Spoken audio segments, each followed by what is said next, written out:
Si Bastos, ay Bastos.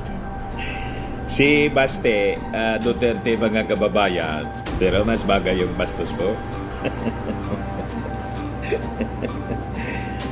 Di ba? Kasi ang babastos nila, binabastos yung ating Pangulong Bongbong Marcos, mana sa tatay. Ginagaya po, mga kababayan, yung style ng kanyang tatay na Bastos. Kaya bagay yung kanyang pangalan na Bastos, hindi na Baste. Tama ba? Pumalag mga kababayan si Baste, pero Baste na rin. Nagbabagang mga balita at pagtalakay sa mga isyu ng lipunan. Pulsa, opinyon, banat at paglalantad sa katotohanan. Pulsa, what you see is what you get. You decide. Basting Bastos.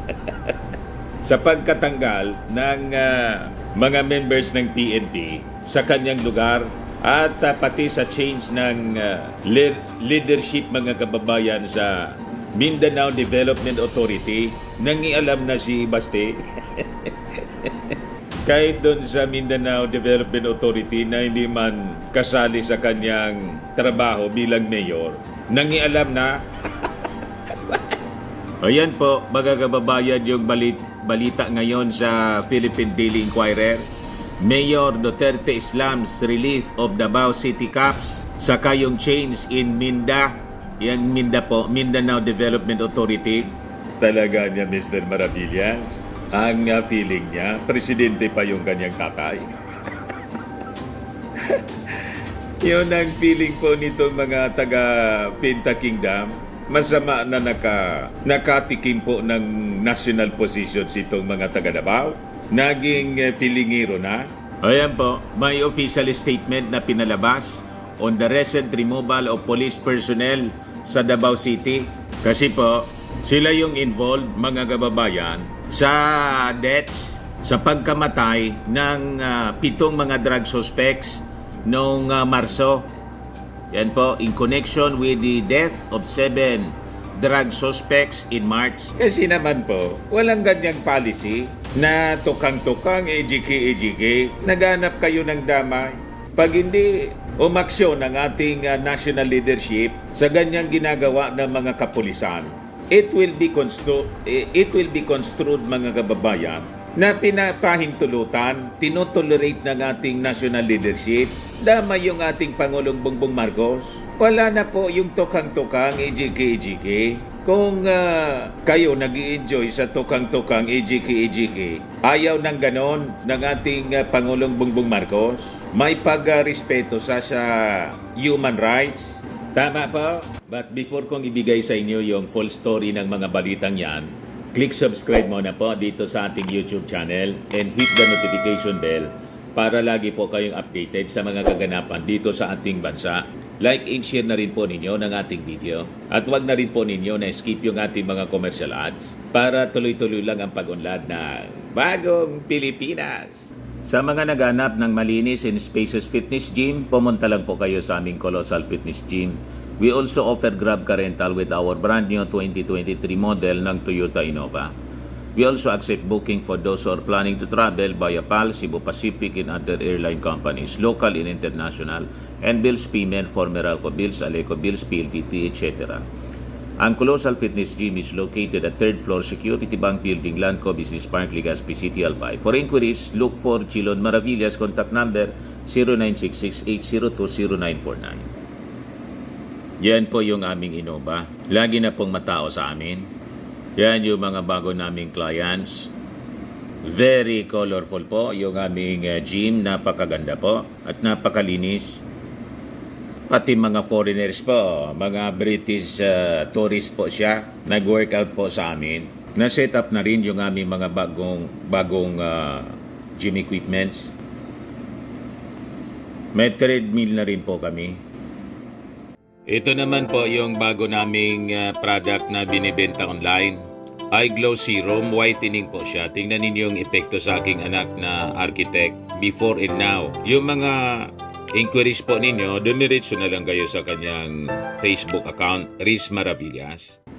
Ito naman po, Firmax Firming and Lifting Cream. Pinapahid po sa mga pulses in affected area Mainam po ito sa mga pains at paninigas na mga kaso-kasuan. Ito po, Automax Radiant Serum. Sa mukha naman yung application. Anti-aging po siya. You will look 10 years younger than your age. Sa mga cancer patients naman po, baka lang gusto niyo itong itry. Di man po siya gamot, food supplement siya. Kaya lang gawa siya sa goji berry. Yung goji berry may anti-cancer properties. Yung mga inquiries ninyo, dumiritso na lang kayo sa aming messenger sa Facebook para masagot namin agad. Ayos ba? Ayos na ayusan niya, Mr. Maravillas. So, balikan natin mga kababayan. Itong reklamo ni Baste.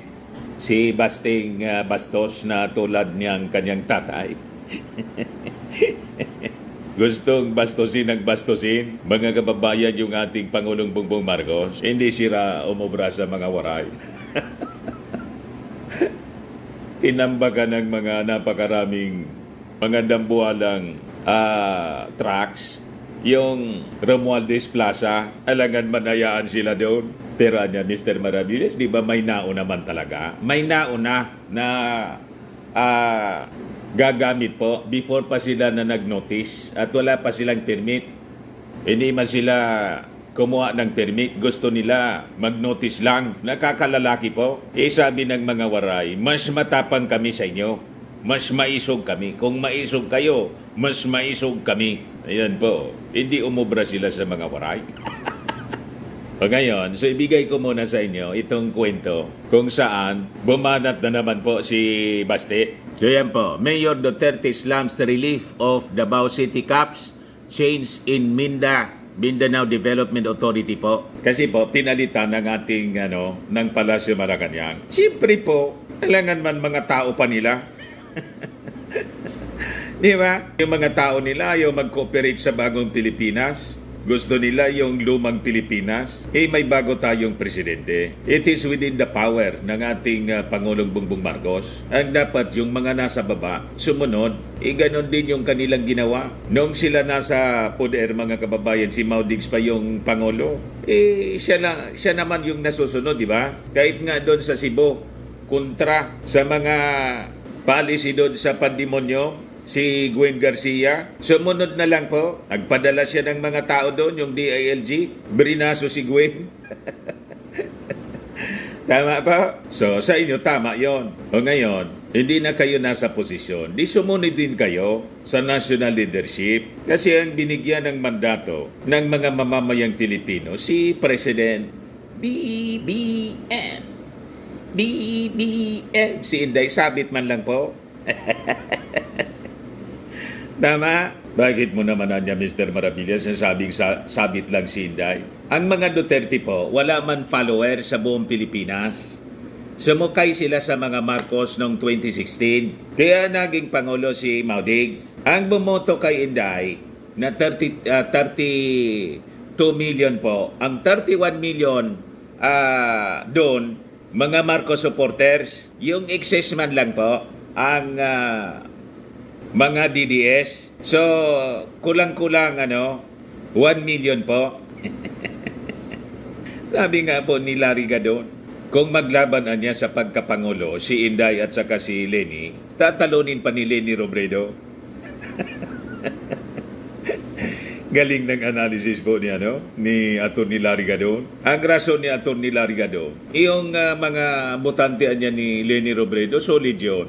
Botante ni Inday, mga Marcos supporters, sinisiraan po araw-araw ng mga Duterte yung ating Pangulong Bongbong Marcos, tinatawag na bangag. Siyempre, hindi na iboboto sila ng mga Marcos loyalists, Marcos supporters. So tama naman yung analysis po ni Gadon. So going back dito sa sinabi ni Baste, sabi dito sa balita ng Inquirer, Mayor Sebastian Baste Duterte has criticized the sudden relief of the police chief and 34 other personnel of the Davao City Police Office and expressed dismay over the leadership tussle at the Mindanao Development Authority or MINDA. Sa kanyang statement, gusto niyang paliwanagin. Matindi talaga niya, Mr. Maravillas. Ang gusto niyang magpaliwanag yung Pangulo na. Assuming talaga. at saka yung Department of Interior and Local Government, DILG, to explain the relief nitong 35 police officers who he said were just doing the job of fighting the spread of illegal drugs in the city. Sabi niya po, I would like to hear from the Department of Interior and Local Government or even the President. This issue which resurfaced a month ago warrants their input and a clear reason behind such a drastic measure. We cannot ignore the possibility that this may be politically motivated, sabi po ni Baste. Di ano anya Mr. Maravillas yung masasabi mo dyan sa pinupunto ni Baste? Unang-una, ang dapat po na magpaliwanag, hindi yung ating Pangulong Bongbong Marcos, yung DILG, kundi ang dapat na magpaliwanag, baliktad po eh. Ang dapat magpaliwanag, si Baste mismo at saka yung mga pulis sa kanyang jurisdiction. Kaya nga po tinanggal yun kasi hindi sumusunod po sa policy ng national leadership na dapat po may pagrespeto tayo sa human rights. Hindi pwede yung tukang-tukang at EJK. May 7 pong mga nangamatay sa drug operation po. That is not the policy of the national leadership. Pagkatapos, baliktad yung gustong mangyari ni Baste. Gusto niyang magpaliwanag yung ating Pangulo. Talaga niya, Mr. Maravillas. Napaka-assuming nila. Kaya nirelieve po yon. So justified po yung relief ng 35 officers. Napakalinaw yung mga pronouncement, mga kababayan ng national leadership.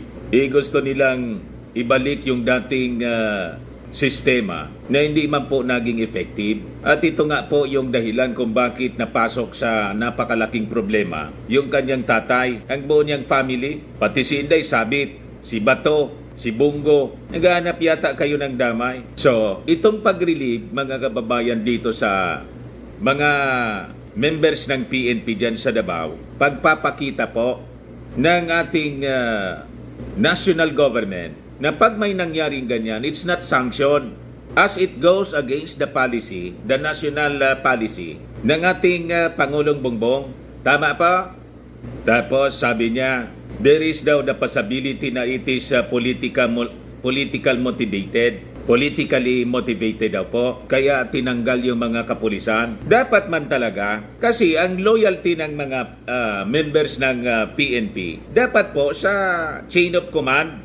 Kaya nga tawag niya, Philippine National Police, hindi man po Davao Police, Philippine National Police, dapat sumusunod siya sa chain of command ng national government. Hindi sa kung sinong politiko, kundi doon sa Commander-in-Chief. Ang Commander-in-Chief ng ating bansa ay ang ating Pangulong Bongbong Marcos. Hindi si Digong, hindi yung tatay ninyo na siging panawagan na kumampi sa kanya yung Armed Forces at saka yung PNP. Yun ang sinasabi niya sa mga nausog rally ninyo. Kaya nga hindi pinaintulutan po dyan sa Tacloban kasi nakakalalaki na kayo, sumusobra na kayo. Gusto talaga ninyo gawin sa bakuran ng mga Romualdez para pagmumurahin yung ating Pangulo at si Martin. Ano kayo, sinisurte? Sabi ng mga taga-Tacloban, kung maisugan niya kayo, mas maisog kami. Lahi nila pula-po yung mga taga-Tacloban, mga waray. Si Magellan nga, hindi na nakauwi sa kanila.